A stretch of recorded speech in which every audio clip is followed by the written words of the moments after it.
uNhleko uqhubekile nokuphekwa ngemibuzo mayelana nemibiko emibili ayithola neyayiphenya izinsolo ezithinta izikhulu zophiko lwamaHawks ne-IPID.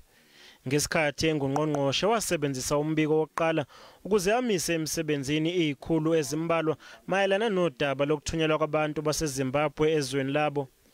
Ubuzwe ukuthi kungani uphiko lezobunhloli lwaba ingxenye yophenyo lwe-IPID mayelana nalolu daba. It seems to be problematic at least 3 levels. One level is that it seems that crime intelligence is in fact investigating crime intelligence. That's quite apart from the fact that crime intelligence shouldn't be involved in an IPID investigation.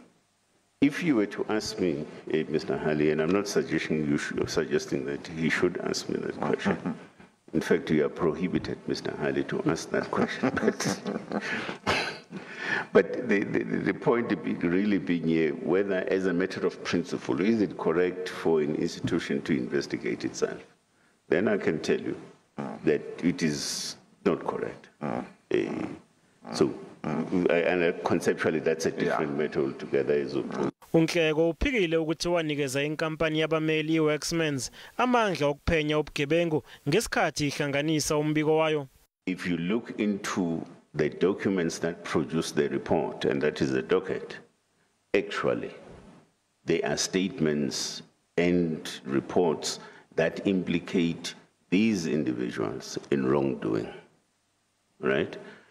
So that necessarily is not understood as, a legal firm that then is conducting a criminal investigation.